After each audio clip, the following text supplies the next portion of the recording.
everyone, it's Aisling and welcome back to another monthly favourites. I'm going to be real cliched and start off by saying, where the hell did June go? Oh my god, I turned around and it was over. I was like, oh my god, end of June. I have to do a monthly favourites, but I haven't even decided what I'm going to include in it. I just can't believe how quick this month has gone by. And I am devo.com because I love June. It wasn't the most amazing month though, weather-wise. We had a nice kind of beginning of the month, but the middle of the month was just crap. And now it's overcast and raining and thunderstorms all the time, every day. So anyway, you didn't come here to hear me talk about the weather. You came here to see some favourite items of the month. So that's what I'm going to talk about today. And I'm going to dig right into my diary where I'm writing down everything as I go along. So I was like, don't forget to mention this, don't forget to mention that. Also this month I've decided that I am going to include some misses. So products that did not work for me this month, I'm going to talk about them too, just to see if that's something you would like to see every month, because I tried out so many products. It's nice to kind of talk about the ones that didn't work for me either, so that might help you too. So to start off my favorites, I am actually going to talk about foundation that I'm actually even wearing today because I haven't stopped wearing it since I tried it out first, and I did a first impressions of it a week and a half ago, and that video might be up now.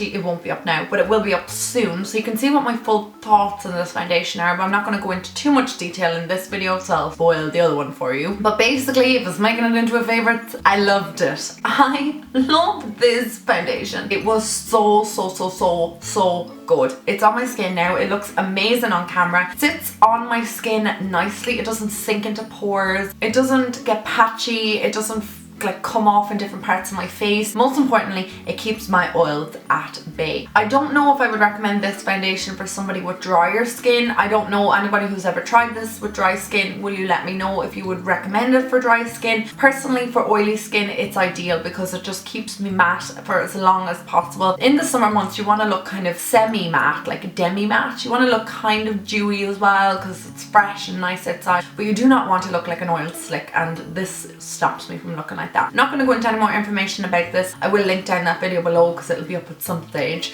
but do watch it and I hope you enjoy it. The next thing I want to talk about is something I purchased last month, and again I was kind of like, it's a lot of money for it. Is it really going to work that well? Do I need this in my life? But yeah, I need this in my life. It's the NARS Eat-A brush. I don't know if you can see that there. It's just like a little stumpy little brush. Little stumpy bristles on it. I loved this brush and I use it every single day to do my contour. It's just the most perfect contour brush because it gets right into the contours of the face. It's great to blend out everything on the forehead and around the temples. I love this brush. This brush was pricey. I will write down the amount below because I'm not 100% sure how much it did cost, but I know it was about 30 or 40 euro. And when I was buying it, I was like, oh, it's only a brush. But now I have it, I'm like, I couldn't imagine my life without this. I bought it in Brown Thomas, but I will link down somewhere else that you can get it a little bit more accessibly because sometimes people don't live near Brown Thomas, or maybe you're not from Ireland. This brush is worth every single cent to me, and without it my contour would not be on point. I know I talked about another Sigma palette last month and it's been my like go-to palette this month. Oh, I've been loving it so much, still wearing it. But another palette that I'm breaking into an awful lot is this one here, and again it's from Sigma. I'm actually loving Sigma's quality of eyeshadows. They're so blendable, buttery, creamy, amazing on the eyes. This is the Nightlife palette, but the thing that I loved about this palette over the warm neutrals, I still love the warm neutrals, I'm wearing that on my eye today, but the thing I liked about this a little bit more is it has a black. I love black eyeshadows for smoking out the lower lash line, but these three colours here, they just give me life. We've got this kind of bluey purple colour in the middle, straight up like burgundy, and then you've got like a pastel-y purple, which I absolutely love. I love all of them. Then you've got your brown, silver, black, and then a charcoal colour, and then you've got like a warm brown for the crease, like you've got more of a cool brown. You guys know I'm all about that purple eyeshadow life, and this palette is like, it's just, it was meant for me. Next thing I want to talk about, I don't know if I mentioned this in my last favourites or in a favourites at all this year, and it's another product from Clinique, but it's the Take the Day Away, or Take the Day Off rather. Take the Day Away, I'm making up names for products. It is an oil-based makeup remover basically, and this takes every scrap of eye makeup off. I mean every scrap. Eyebrows, everything, gone. gone, disappeared. It takes off any lip products too, so it's really, really good for those liquid lipsticks that we're all sporting these days. It is insane. Whatever is in this, it's just like removes everything gone like the wind. I've used so many makeup removers that actually dry out my eyelids, and I know that's not really a complaint that an oily girl should be making, but yes, I get dried out eyelids if I use the wrong type of oil base, because there's like an awful lot of alcohol in some of those. There doesn't seem to be any alcohol in this, so perhaps it's alcohol free, although I thought I would have said that on the packaging. You get 125 milliliters in this, which is perfect. I've had it for maybe 2.5 months, using it every night. I don't recommend using it on the face though, because it is like an oily substance, and I wouldn't recommend taking your foundation off with it. Use a proper cleanser. But for any waterproof products, this is your man. This will take it all off. The next things were sent to me about 2 weeks ago from Too Faced, and I was so excited when I received this PR package. I was like, oh my god, I just love them. They are concealers, and I have 2 concealers here that I want to talk about.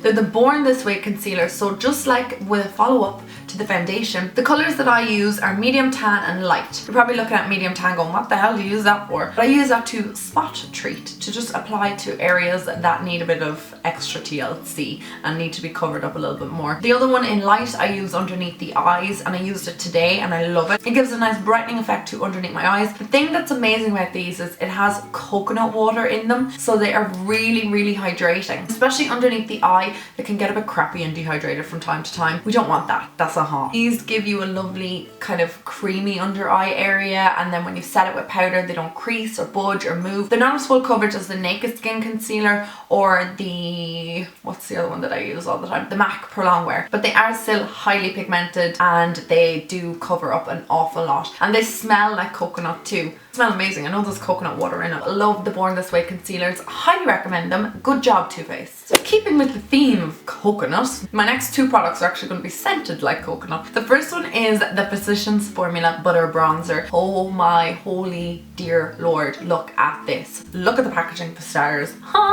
It's divine. And the colour of the bronzer inside is perfect. I used this to contour today. I used it to contour yesterday. I used it to contour last week. I love this as my contour bronzer. It's matte. It smells like holidays and sun cream and just everything glorious that goes with your summer holidays. It is just so beautiful. Now the applicator that came with it is a little bit odd.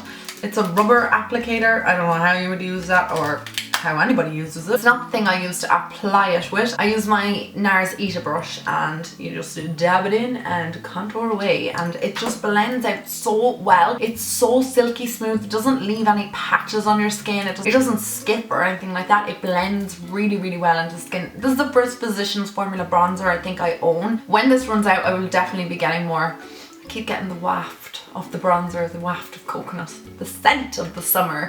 The next thing is from Victoria's Secret, and like I said, keeping in the theme with coconuts. This is the Sun-Kissed Body Mist. I got this when I was in London, or was it Manchester? I don't know. I got it this year at some stage, but I've only kind of started to dig into it this month because it smells like coconut. Anytime I wear it, people are like, you smell like summer.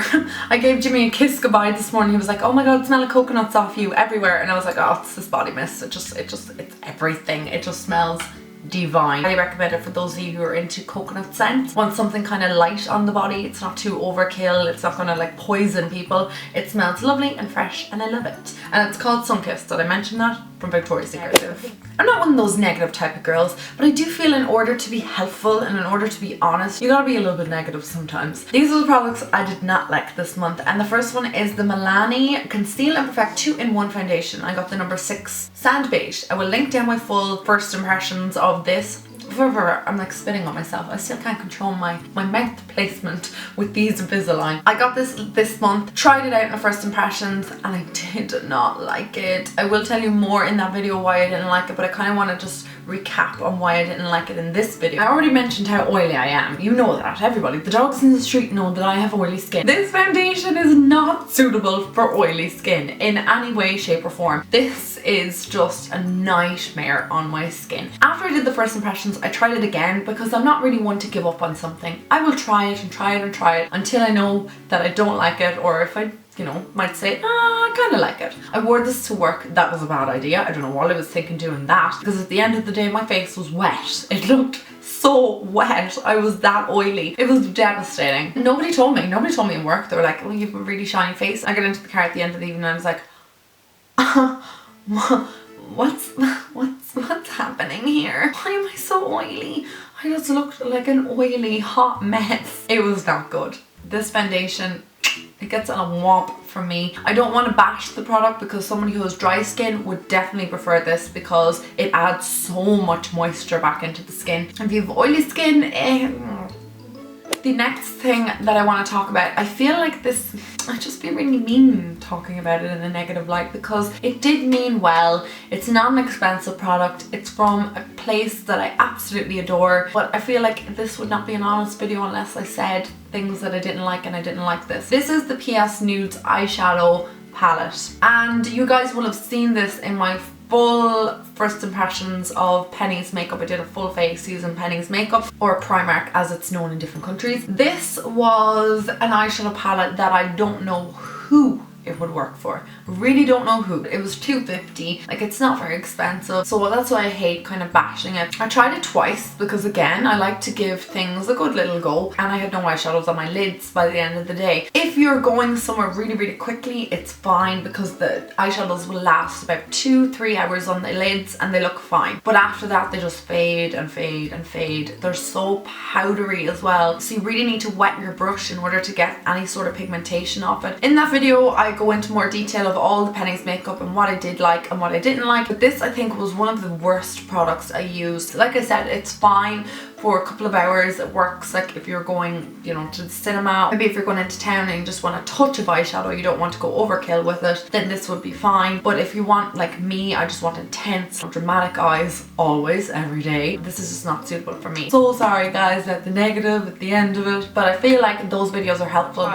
Thank you so much guys for watching. I hope you enjoyed this video. I enjoyed making it as always. If you're not already, please subscribe. I would love that, and I will talk to you in my next video. Mwah! Bye guys! Oh, and I'm missing a nail.